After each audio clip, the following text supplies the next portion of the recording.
This video contains content that some might find disturbing. Viewer discretion is advised. Are you prepared to confront the darkness that lurks beyond the veil of reality? Tonight we delve into the depths of terror with a tale that will send shivers down your spine. In the depths of the unknown, where fear takes shape and nightmares come to life, prepare yourself for the haunting of Dormitory Hall. Turn off your lights and steel your nerves as we venture into the heart of darkness. But beware, for within this chilling chronicle lies a horror beyond comprehension. From ghostly apparitions to sinister entities, this is a story that will haunt your every thought. So, are you ready to confront the horrors that lie within? Join us as we embark on this bone-chilling journey into the haunting of Dormitory Hall.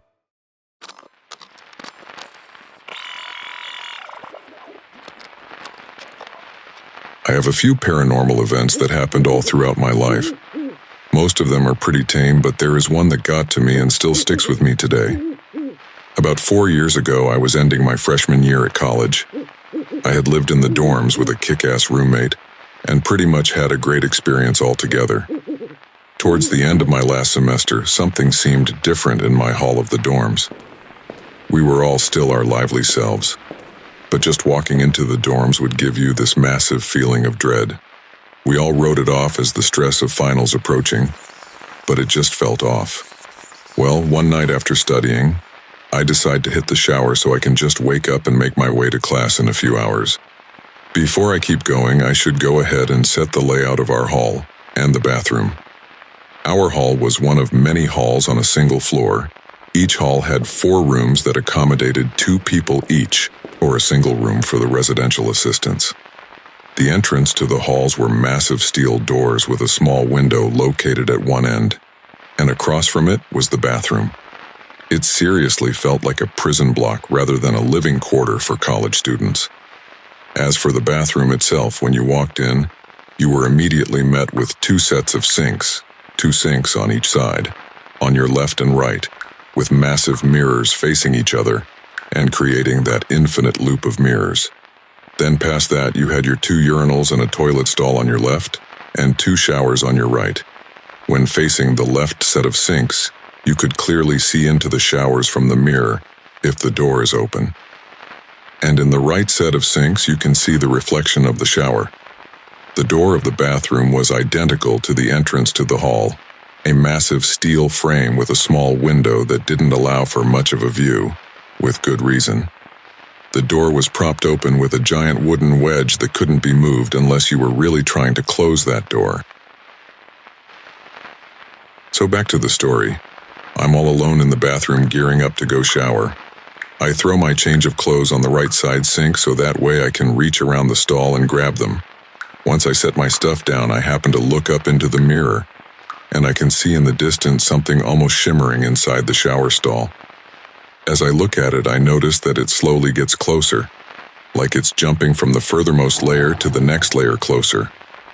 I'm kind of unsettled, but I don't think much of it other than me coming down off of a massive caffeine and stimulant kick. But it starts transitioning faster. As it gets closer, I can start making out details, but nothing vivid or striking. It's just a dark mass that looks like it's covered in hair. At this point, I'm freaking out hardcore since this thing is getting closer in the mirror, and I'm pretty much frozen to this one spot. As it gets to the 4th layer, I get the closest look at this thing I'll ever get, and I regret every minute of it. It wasn't hair, but some kind of long, flowing veil. You could see through it partially, but from the torso down, it was just solid black. And the face, I can't describe it. It was clearly human, but at the same time it was so far removed. There were eyes. They were black, but definitely glowing somehow. I only saw this for maybe a second at the most, but it's burned into my mind forever. Then the lights cut out and I hear the door slam. It's pitch black in the bathroom, so I can't see this thing anymore. I go to open the door, but it won't budge, and then this intense smell of blood hits me out of nowhere, and that's all I remember. I woke up later in the hospital. From what my RA claims, he was on his way to go use the bathroom sometime after this happened. where he found me in the shower stall with my shirt covered in blood from a massive nosebleed. He tried asking me what happened, and according to him, all I could respond with was, "It saw me," and I start freaking out. So he calls an ambulance and they get me to the hospital. All the while, I'm apparently freaking out, so they sedate me to get me to calm down. I'm coming to around the time my parents show up, worried sick of course, and I ask them what happened, and according to the doctors they believe I had a seizure. However, they ran CAT scans soon after I was cooperative enough to do so, and found no sign of any seizure occurring, not to mention epilepsy doesn't run in my family at all.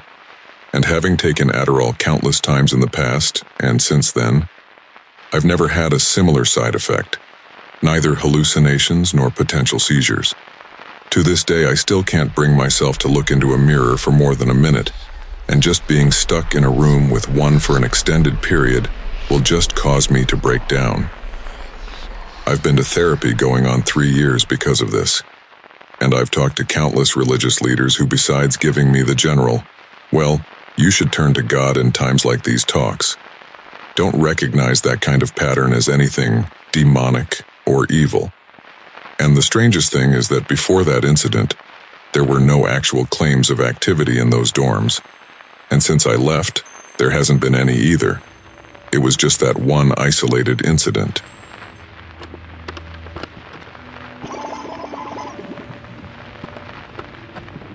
If you dare to explore more spine-tingling tales from the darkest depths of reality, don't forget to subscribe to my channel.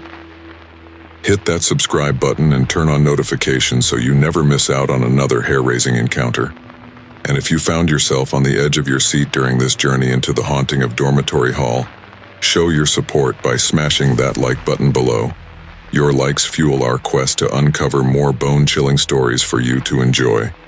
Thank you for joining us in the darkness. Until next time, stay vigilant, stay curious, and may you never find yourself alone in the dead of night.